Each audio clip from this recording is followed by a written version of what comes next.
Haleluya, haleluya saudara. Salam sejahtera bagi setiap saudaraku terkasih yang sedang mendengarkan video renungan pagi hari ini dan video doa pagi ini. Kita bersyukur di sepanjang malam Tuhan telah menyertai kita dalam istirahat kita. Dan di hari yang baru ini kita mau awali dengan berdoa bersama dan merenungkan firman Tuhan sebelum kita memulai aktivitas kita di sepanjang hari ini. Di dalam video ini saudara akan diberkati melalui firman Tuhan dan saudara akan didoakan. Kalau saudara rindu setiap hari didoakan dan setiap hari mendapatkan berkat firman Tuhan, segeralah berlangganan dengan channel Renungan Pagi dan Doa Pagi ini. Silakan lihat tombol subscribe di bawah video ini saudara. Kalau tombol subscribe masih berwarna merah, silakan ditekan dan tekan juga tanda loncengnya. Maka dengan demikian setiap hari saudara akan mendapatkan video renungan yang baru. Silakan bagikan juga video renungan pagi ini saudara kepada setiap keluarga saudara dan kepada setiap kenalan saudara, supaya semakin banyak anak-anak Tuhan yang diberkati melalui firman Tuhan. Kalau saudara diberkati melalui renungan pagi dan doa pagi ini dan saudara rindu memberkati, saudara butuh informasi lebih lanjut, silakan lihat di kolom deskripsi di bawah video ini saudara. Mari kita berdoa bersama buat firman Tuhan yang sebentar lagi kita akan renungkan. Bapa di sorga, saat ini Tuhan kami bersyukur kami kembali bisa merenungkan firman Tuhan. Itu sebabnya berfirmanlah kepada kami. Kuatkan, teguhkan kami dan terangi jalan kami melalui firman Tuhan. Kami rindu firman-Mu dan kami mau terima firman Tuhan dalam nama Tuhan Yesus Kristus. Haleluya. Amin. Adapun teks firman Tuhan yang akan menjadi dasar bagi renungan kita di pagi hari ini saudara, sebelum kita akan melaksanakan segala kegiatan kita di sepanjang hari ini, adalah dari Lukas pasal yang keempat, ayat 1 sampai ayat yang ke-13. Saya akan membacakan firman Tuhan ini saudara dan akan menjelaskannya secara ekspositori. Mari siapkan hati dan pikiran saudara. Pastikan pagi hari ini saudara benar-benar diberkati oleh firman Tuhan. Lukas pasal 4 ayat 1 sampai 13. Demikian firman Tuhan. Pencobaan di padang gurun. Yesus yang penuh dengan Roh Kudus kembali dari sungai Yordan, lalu dibawa oleh Roh Kudus ke padang gurun. Di situ ia tinggal 40 hari lamanya dan dicobai iblis.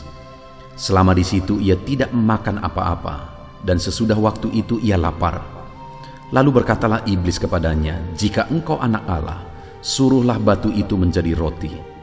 Jawab Yesus kepadanya, "Ada tertulis, manusia hidup bukan dari roti saja." Kemudian ia membawa Yesus ke satu tempat yang tinggi, dan dalam sekejap mata ia memperlihatkan kepadanya semua kerajaan dunia. Kata iblis kepadanya, "Segala kuasa itu serta kemuliaannya akan kuberikan kepadamu, sebab semuanya itu telah diserahkan kepadaku, dan aku akan memberikannya kepada siapa saja yang kukehendaki. Jadi jikalau engkau menyembah aku, seluruhnya itu akan menjadi milikmu." Tetapi Yesus berkata kepadanya, "Ada tertulis, engkau harus menyembah Tuhan Allahmu, dan hanya kepada Dia sajalah engkau berbakti." Kemudian ia membawa Yesus ke Yerusalem dan menempatkan dia di bubungan bait Allah, lalu berkata kepadanya, "Jika engkau anak Allah, jatuhkanlah dirimu dari sini ke bawah, sebab ada tertulis mengenai engkau, ia akan memerintahkan malaikat-malaikatnya untuk melindungi engkau, dan mereka akan menatang engkau di atas tangannya, supaya kakimu jangan terantuk kepada batu." Yesus menjawabnya, katanya, "Ada firman, jangan engkau mencobai Tuhan Allahmu." Sesudah iblis mengakhiri semua pencobaan itu, ia undur daripadanya dan menunggu waktu yang baik. Saudara, pagi hari ini saya rindu kita belajar tentang bagaimana menghadapi pencobaan supaya kita menang dari pencobaan. Di mana konteks dari firman Tuhan yang telah dibacakan kepada saudara adalah peristiwa di mana Yesus dicobai oleh iblis. Saudara, saat ini saya rindu mengajak saudara merenung sebentar. Menurut saudara, apakah Yesus bisa jatuh ke dalam dosa? Apakah Yesus bisa berdosa?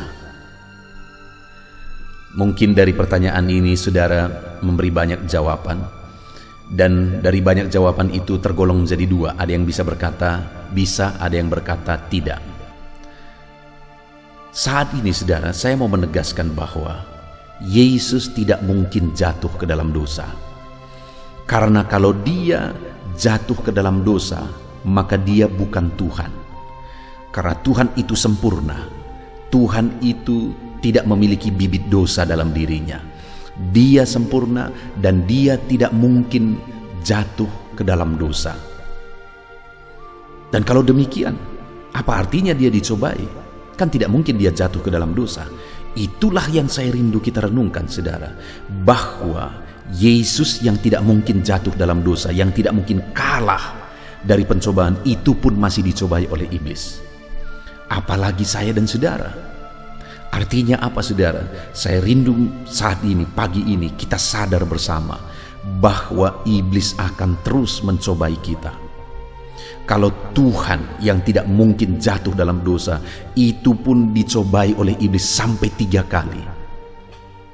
Dan setelah dia kalah saudara, dia tidak berhasil mencobai Yesus. Kalimat terakhir di ayat 13 itu masih dikatakan, ia undur daripadanya dan menunggu waktu yang baik. Artinya dia masih akan berusaha untuk menjatuhkan Yesus. Padahal Yesus tidak mungkin jatuh dalam dosa karena dia adalah Tuhan. Itu pun masih diperjuangkan oleh iblis. Iblis tahu Yesus Tuhan? Tahu. Dia berkali-kali berkata bahwa engkau adalah anak Allah, dan seterusnya dan seterusnya. Dia tahu Yesus adalah Tuhan, dan dia tahu Yesus tidak mungkin jatuh dalam dosa karena dia adalah Tuhan.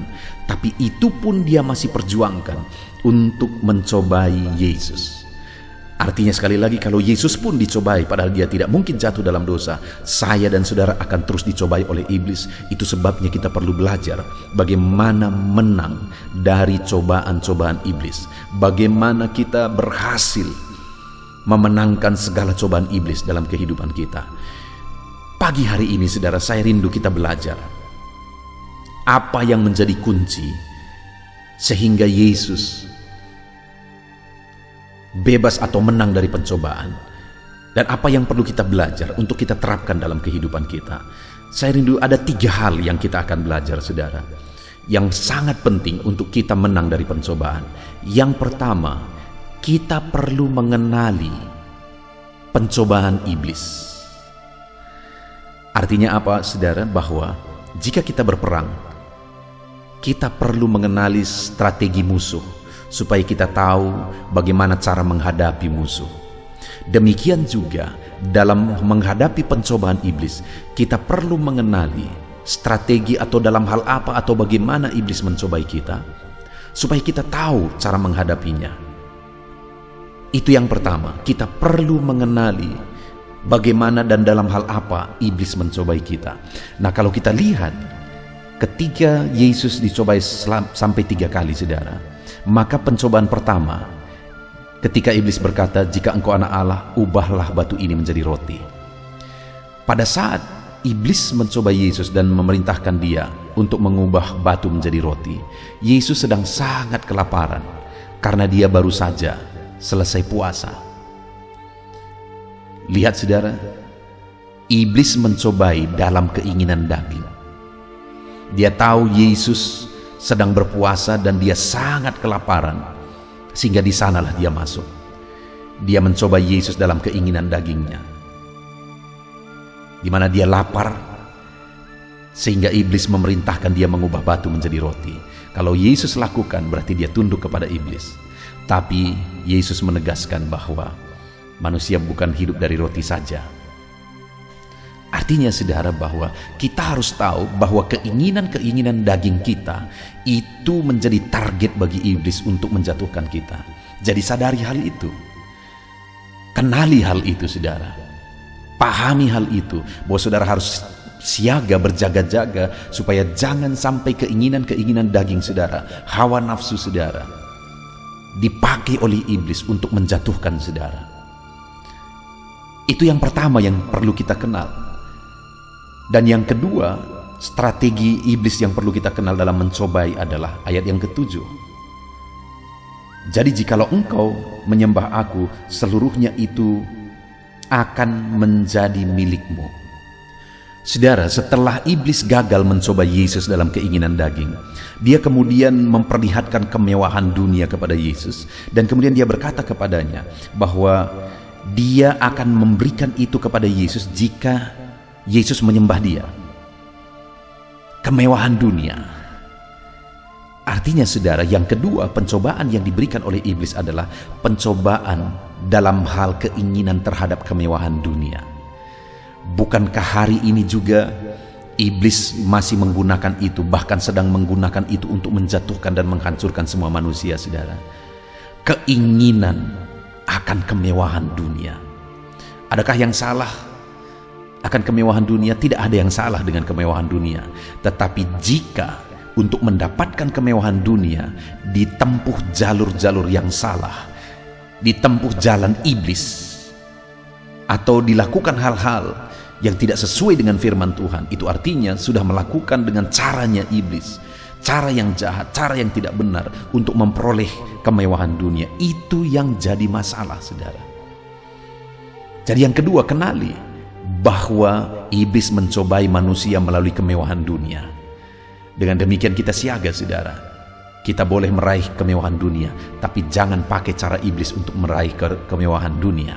Itu yang kedua. Lalu yang terakhir, saudara, pencobaan yang terakhir yang diberikan kepada Yesus di ayat 9 sampai 11, di sana diberikan pencobaan yang ketiga kepada Yesus, di mana dia dibawa kepada bubungan bait Allah, dan kemudian iblis berkata, jatuhkanlah dirimu, karena ada firman Tuhan yang berkata bahwa engkau akan ditantang oleh malaikat sehingga kakimu tidak terantuk. Apa itu, saudara? Pencobaan ketiga ini adalah pengakuan. Karena kalau Yesus lompat dari bubungan bait Allah dan kemudian ditantang oleh malaikat, akan ada pengakuan bahwa itu sesuatu yang spektakuler, itu sesuatu yang luar biasa. Artinya, saudara, bukankah di hari ini juga iblis masih terus menjatuhkan manusia, di mana untuk mendapatkan pengakuan manusia menempuh cara-cara yang salah supaya dianggap hebat, supaya diakui, manusia menempuh cara-cara yang salah. Kenali hari ini, saudara, iblis masih bekerja menjatuhkan, menghancurkan manusia melalui perolehan akan pengakuan. Jadi hari ini kita belajar, kita harus menang untuk melawan, untuk menghadapi segala cobaan iblis. Kita harus menang. Dan cara pertama untuk kita menang adalah kenali dalam hal apa kita dicobai. Di mana yang pertama, iblis masih mencobai manusia dalam keinginan daging. Yang kedua, dalam keinginan kemewahan dunia. Yang ketiga, dalam keinginan akan pengakuan. Hati-hati, saudara, waspada akan ketiga hal itu. Lalu yang kedua, bagaimana cara kita menang menghadapi cobaan iblis? Kalau kita lihat dalam 3 kali pencobaan ini, saudara, selalu dijawab oleh Yesus, ada tertulis, ada firman. Artinya apa, saudara? Yesus menjawab, Yesus menghadapi segala cobaan iblis melalui firman Tuhan. Dan hari ini pun kalau saya dan saudara rindu menang menghadapi cobaan iblis, selain kita harus mengenal apa yang menjadi strategi iblis, yang kedua, kita harus punya pertahanan. Pertahanan apa yang harus kita punya? Firman, saudara. Kita harus memiliki firman supaya kita menghadapi cobaan iblis melalui pemahaman akan firman Tuhan. Sehingga ketika kita paham akan firman Tuhan, kita tinggal ucapkan firman Tuhan itu. Karena kita mengerti bahwa inilah yang benar, firman inilah yang benar. Kalau iblis mencobai kita, kita berpegang kepada firman Tuhan yang kita pahami. Itu sebabnya strategi kedua untuk kita menang terhadap cobaan iblis, miliki pemahaman akan firman Tuhan. Gunakan waktu-waktu saudara untuk merenungkan firman Tuhan. Channel ini salah satu solusi bagi saudara untuk setiap hari, setiap pagi untuk merenungkan firman Tuhan. Saudara, saya membuat 2 channel untuk renungan. 1 renungan pagi, yaitu channel ini, dan kemudian 1 renungan malam, yaitu channel audio Alkitab. Kedua channel ini dibuat saudara untuk menjawab kebutuhan anak-anak Tuhan, supaya setiap hari pagi-pagi sebelum bekerja merenungkan firman Tuhan, sehingga sepanjang hari dijalani berdasarkan prinsip firman Tuhan, dan malam hari sebelum beristirahat renungkan lagi firman Tuhan, sehingga selalu diisi dan dipenuhi oleh firman Tuhan. Jadi yang kedua, untuk menghadapi cobaan iblis, hadapi dengan strategi memahami firman Tuhan, supaya kita menang melawan iblis. Dan yang berikutnya saudara, yang menjadi alasan ketiga sehingga Yesus mengalami kemenangan dalam menghadapi pencobaan, di ayat pertama dikatakan Yesus yang penuh dengan Roh Kudus kembali dari sungai Yordan, lalu dibawa oleh Roh Kudus ke padang gurun dan tinggal di sana untuk dicobai oleh iblis. Dengar saudara, kemenangan Yesus alasannya yang ketiga adalah karena dia penuh dengan Roh Kudus. Karena Roh Kudus itu yang memberi kemampuan, Roh Kudus itu yang memberi kekuatan. Dan firman ini juga mengajarkan kepada setiap kita untuk kita menang menghadapi segala cobaan iblis saudara. Selain kita harus mengenal strateginya, selain kita harus punya pertahanan yaitu firman Tuhan, kita juga harus punya kuasa dari Roh Kudus. Kita harus punya kekuatan dari Roh Kudus. Karena Roh Kudus itu adalah kuasa yang lebih besar dari segala kuasa di dunia ini, lebih besar dari kuasa iblis. Kita perlu kuasa Roh Kudus untuk kita menang menghadapi segala cobaan iblis. Puji Tuhan saudara. Sekali lagi saya menegaskan, kalau Yesus pun dicobai padahal dia tidak mungkin jatuh dalam dosa, itu pun masih diperjuangkan oleh iblis untuk dicobai. Apalagi saya dan saudara, dia akan terus mencobai kita untuk menjatuhkan kita. Tetapi biarlah setiap kita menang atas pencobaan iblis. Hari ini kita akan jalani hari kita saudara. Kita akan memulai pekerjaan aktivitas kita. Biarlah apapun cobaan yang akan diberi oleh iblis, kita akan menang bersama dengan Tuhan. Dan kita sudah belajar bagaimana untuk kita menang bersama dengan Tuhan. Kenali strategi iblis. Yang kedua, bagaimana kita menang atas segala cobaan iblis, miliki pertahanan yaitu firman Tuhan. Dan ketiga, bagaimana untuk kita menang menghadapi segala cobaan iblis, miliki kuasa yaitu kuasa Roh Kudus. Itu yang sudah kita renungkan dari firman Tuhan ini saudara. Biarlah firman Tuhan ini menerangi pikiran saudara, menerangi hati saudara. Biarlah firman Tuhan ini membangkitkan iman saudara. Biarlah hari ini saudara diberkati oleh Tuhan, saudara menjalani hari ini dengan penuh semangat untuk menang dari segala tipuan dan cobaan iblis. Tuhan yang memberkati saudara, Tuhan yang menyertai saudara. Sebelum kita menjalani hari ini saudara, terlebih dahulu kita akan berdoa. Dan biarlah firman Tuhan ini memberkati saudara di dalam nama Tuhan Yesus Kristus. Haleluya.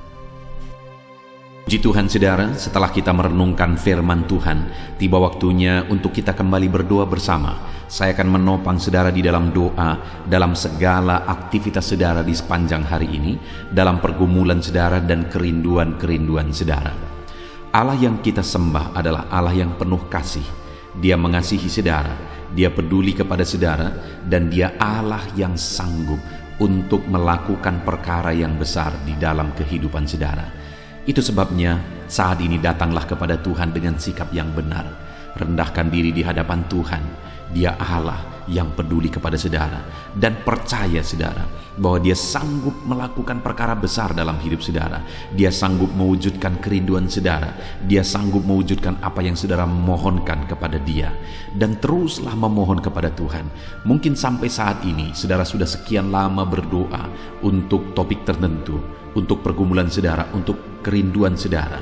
Tapi sampai saat ini saudara belum melihat apa yang saudara rindukan terwujud di hadapan saudara. Teruslah berdoa saudara, teruslah memohon kepada Tuhan. Sampai tiba waktunya Dia akan menyatakan kuasanya, menyatakan jawabannya untuk segala kerinduan saudara. Puji Tuhan saudara, sebelum kita akan datang kepada Dia, sebelum kita akan bersepakat bersama berdoa buat segala kerinduan saudara, mari saat ini kita datang menyembah Dia dan bersyukur buat kesempatan ini. Bapa di sorga, saat ini Tuhan, di pagi hari ini sebelum kami menjalani hari ini, Kami bersyukur kami bisa mendengarkan firman-Mu, kami bisa berdoa bersama. Biarlah saat ini Tuhan, nama-Mu dipermuliakan atas segala kebaikan-Mu. Kami bersyukur dan kami tinggikan, kami puji Engkau sebelum kami menaikkan doa-doa permohonan kami di hadapan-Mu. Terpuji-pujilah Engkau ya Bapa, di dalam nama Tuhan Yesus Kristus. Haleluya. Puji Tuhan saudara. Saat ini sebelum saya akan berdoa beberapa topik umum dalam kehidupan saudara, saya rindu saat ini apa yang menjadi pergumulan khusus saudara naikkan di hadapan Tuhan. Apa yang menjadi kerinduan khusus saudara, bahkan apa yang menjadi beban persoalan khusus saudara saat ini, mari datang kepada Tuhan. Mungkin tidak ada orang yang tahu, tetapi Tuhan tahu. Mari panjatkan kepada Dia. Saya mendukung saudara dalam doa. Bapa di sorga, saat ini Tuhan, ini anak-anak-Mu datang kepadamu. Mereka datang untuk menaikkan kerinduan-kerinduan mereka kepadamu ya Tuhan. Menaikkan keinginan mereka supaya Engkau mewujudkannya di dalam kehidupan mereka. Bahkan mereka datang untuk membawa masalah dan persoalan mereka, pergumulan mereka, beban hidup mereka. Engkau Allah yang peduli kepada setiap anak-anak-Mu. Engkau Allah yang mengasihi mereka. Saat ini hamba berdoa ya Tuhan, berkati setiap anak-anak-Mu ini dalam segala kerinduan mereka, dalam segala pergumulan mereka, dalam segala masalah persoalan kehidupan mereka yang mereka panjatkan kepadamu di pagi hari ini. Engkau dengarkan mereka Tuhan, Engkau peduli kepada mereka dan Engkau sanggup melawat mereka dalam nama Tuhan Yesus Kristus. Haleluya. Bapa di sorga, sebelum kami menjalani hari ini, hamba rindu berdoa buat setiap anak-anak-Mu ini dalam segala profesi mereka, untuk segala aktivitas mereka di sepanjang hari ini. Biar Tuhan memberkati, biar Tuhan menjadikan berhasil. Itu sebabnya berkati anak-anak-Mu ya Tuhan. Hamba berdoa bagi anak-anak-Mu yang bekerja berprofesi sebagai pengusaha. Berkati usaha mereka, berkati bisnis mereka di dalam nama Tuhan Yesus Kristus. Sekalipun di masa-masa sulit seperti ini, tetapi Tuhan yang menolong anak-anak-Mu dalam usaha dan bisnis mereka, sehingga usaha dan bisnis mereka tetap bisa maju dan berkembang ya Tuhan. Dalam nama Yesus, Tuhan tolong usaha dan bisnis anak-anak-Mu, ajar mereka mengandalkan Engkau. Dan biarlah Engkau memberi petunjuk bagi anak-anak-Mu untuk mengembangkan usaha dan bisnis mereka di dalam nama Tuhan Yesus Kristus. Berkati ya Tuhan, ketika Engkau memberkati anak-anak-Mu, ketika Engkau memberkati usaha dan pekerjaan dan bisnis mereka, maka mereka akan menjadi kesaksian. Mereka akan dilimpahi oleh berkat Tuhan. Dan ketika mereka diberkati, bukan hanya mereka berlimpah dengan berkat Tuhan, tetapi mereka juga bisa menjadi berkat bagi orang lain di dalam nama Tuhan Yesus. Bahkan mereka juga bisa menjadi berkat buat pekerjaan Tuhan. Itu sebabnya Bapa, kami berdoa bersama, berkati segala usaha pekerjaan anak-anak-Mu, berkati bisnis mereka di dalam nama Tuhan Yesus Kristus. Dalam nama Tuhan Yesus Kristus. Haleluya. Berkati mereka sebagai pebisnis, sebagai pengusaha. Berikan hikmat bagi mereka, berikan petunjuk bagi mereka untuk mereka bisa mengembangkan usaha dan bisnis mereka ya Tuhan. Berikan mereka untuk bisa menemukan inovasi-inovasi yang baru, kreativitas yang baru untuk mengembangkan usaha mereka dalam nama Yesus Kristus. Dalam nama Yesus. Haleluya. Bapa di sorga, hamba juga berdoa bagi anak-anak-Mu yang berprofesi sebagai karyawan ya Tuhan. Berkati mereka, biar mereka berkembang dalam profesi mereka, biar karir mereka meningkat dalam profesi mereka. Berkati anak-anak-Mu, ajar mereka melakukan yang terbaik dalam profesi mereka. Dan biarlah penyertaan Tuhan dan berkat Tuhan nyata bagi mereka dalam mengembangkan profesi mereka, dalam meningkatkan profesi mereka ya Tuhan. Di dalam nama Tuhan Yesus, berkati para karyawan yang adalah anak-anak-Mu ya Bapa. Dalam nama Tuhan Yesus. Kami juga berdoa bagi para petani. Kami teringat para petani ya Tuhan. Berkati para petani dalam apa yang mereka tanam, dalam pertanian mereka, apapun yang mereka kerjakan ya Tuhan. Tuhan yang campur tangan, Tuhan yang memberkati, sehingga para petani mengalami berkat Tuhan. Berkati apa yang mereka tanam supaya bertumbuh, berkembang, dan satu saat mereka akan panen dengan kelimpahan daripada Tuhan. Di dalam nama Yesus, berkati para petani Tuhan. Merekalah orang yang Engkau pakai untuk mencukupkan bahan pangan bagi bangsa ini ya Tuhan. Berkati para petani di dalam nama Tuhan Yesus Kristus. Haleluya, haleluya. Kami juga berdoa ya Tuhan saat ini bagi para pegawai, bagi PNS honoris semuanya. Tuhan kiranya yang memberkati kehidupan mereka.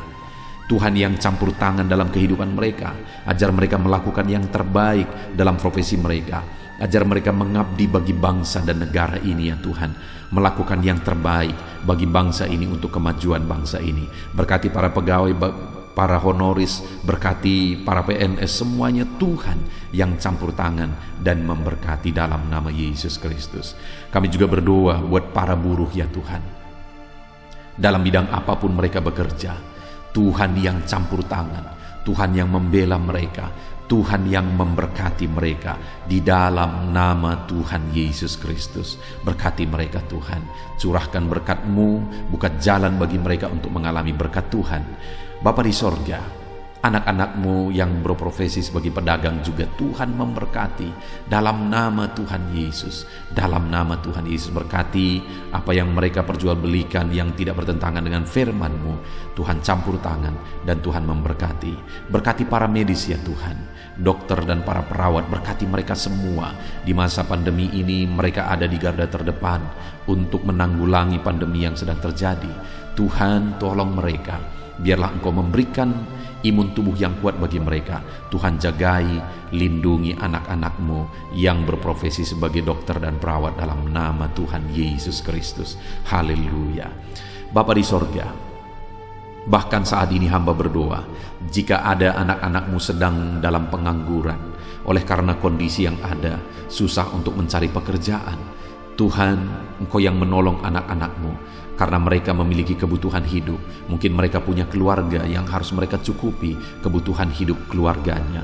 Saat ini hamba berdoa dalam nama Tuhan Yesus Kristus, Tuhan tolong anak-anak-Mu yang ada dalam pengangguran ya Tuhan. Berikan hikmat bagi mereka supaya mereka bisa dapat pekerjaan. Bahkan berikan hikmat bagi mereka supaya mereka bisa membuka lapangan pekerjaan oleh karena petunjuk daripada Tuhan. Berkati anak-anak-Mu dalam nama Tuhan Yesus Kristus. Haleluya, haleluya. Bapa di sorga, saat ini hamba berdoa buat kesehatan anak-anak-Mu ya Tuhan. Setiap anak-anak-Mu saat ini, Tuhan yang menjamin kesehatan mereka, supaya mereka bisa efektif dalam bekerja, supaya mereka bisa maksimal dalam hidup mereka. Biarlah Tuhan selalu memberikan kesehatan bagi anak-anak-Mu. Dalam nama Tuhan Yesus, dalam nama Tuhan Yesus, Engkau Allah yang menjamin kesehatan anak-anak-Mu.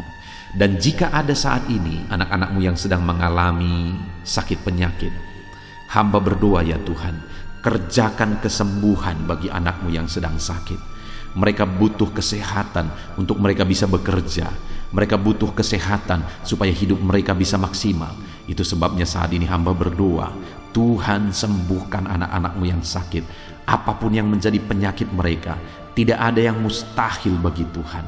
Engkau Allah yang sanggup ya Tuhan untuk menyembuhkan anak-anak-Mu dalam nama Tuhan Yesus Kristus. Haleluya, haleluya, haleluya.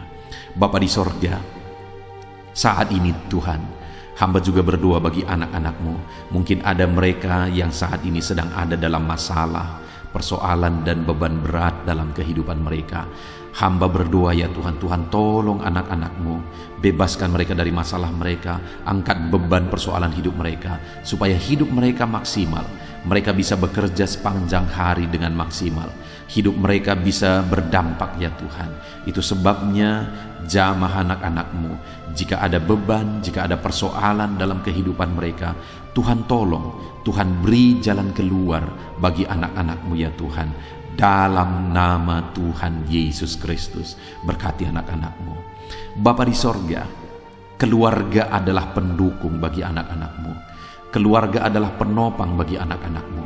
Mereka akan menjadi orang yang maksimal dalam bekerja di sepanjang hari ini. Ketika ada keluarga-keluarga yang harmonis, ketika ada keluarga-keluarga yang menopang. Itu sebabnya saat ini hamba berdoa bagi keluarga-keluarga anak-anak-Mu. Berkati semua keluarga anak-anak-Mu ya Tuhan. Jadikan keluarga mereka menjadi keluarga yang harmonis, keluarga yang damai, keluarga yang penuh dengan ketentraman, supaya anak-anak-Mu juga bisa maksimal dalam segala aktivitas mereka dari hari ke sehari ya Tuhan. Itu sebabnya berkati suami istri, berkati orang tua dan anak, berkati sanak saudara, ajar mereka semuanya hidup dalam damai sejahtera Tuhan, dalam berkat dan perlindungan serta penyertaan Tuhan. Dalam nama Yesus, berkati keluarga-keluarga anak-anak-Mu ya Bapa. Dalam nama Yesus, haleluya, haleluya. Bapa di sorga, saat ini hamba berdoa, biarlah Tuhan mengerjakan keberhasilan dalam kehidupan anak-anak-Mu. Tuhan tolong mereka supaya mereka bisa berhasil ya Tuhan. Tuhan berkati mereka supaya hidup mereka bisa berhasil dalam nama Yesus. Mereka berhasil dalam apapun yang mereka kerjakan di sepanjang hari ini, karena ada Tuhan yang menyertai, karena ada Tuhan yang menolong mereka. Bapa yang baik, hamba berdoa, kerjakanlah keberhasilan dalam seluruh aspek kehidupan anak-anak Tuhan. Dalam nama Tuhan Yesus Kristus, nyatakan kuasa-Mu ya Bapa bagi anak-anak-Mu. Terpujilah nama-Mu Bapa. Kami sungguh bersyukur buat firman-Mu yang telah kami renungkan. Kami sungguh bersyukur buat kebersamaan kami ketika kami berdoa bersama, saling menopang di dalam doa. Biarlah saat ini Tuhan, Engkau menjawab doa kami, karena Engkau Allah yang sanggup, Engkau Allah yang berkuasa untuk menjawab doa dan seruan anak-anak-Mu ya Bapa. Dalam nama Tuhan Yesus Kristus. Haleluya, haleluya. Amin. Puji Tuhan saudara. Saya percaya melalui video renungan pagi ini, saudara sudah diberkati melalui firman Tuhan. Dan saudara juga sudah diberkati ketika saudara didoakan pada pagi hari ini saudara. Dan kalau saudara rindu, setiap hari saudara diberkati melalui firman Tuhan, setiap hari saudara didoakan sebelum saudara memulai segala aktivitas saudara, maka segeralah berlangganan dengan channel ini saudara. Dengan cara lihat tanda subscribe di bawah video ini. Kalau tanda subscribe masih berwarna merah, silakan ditekan, dan tekan juga tanda loncengnya. Maka dengan demikian setiap hari saudara akan diberkati melalui firman Tuhan melalui channel ini saudara. Kalau saudara diberkati melalui channel ini dan saudara rindu menjadi berkat, saudara butuh informasi lebih lanjut, silakan lihat di kolom deskripsi di bawah video ini saudara. Puji Tuhan saudara, saat ini kalau saudara diberkati melalui channel ini, melalui renungan firman Tuhan, silakan bagikan renungan firman Tuhan ini kepada setiap keluarga saudara, kepada sahabat dan kenalan saudara, supaya semakin banyak anak-anak Tuhan yang diberkati melalui firman Tuhan. Puji Tuhan saudara, Tuhan yang memberkati setiap saudara di dalam nama Tuhan Yesus Kristus. Haleluya, haleluya. Amin.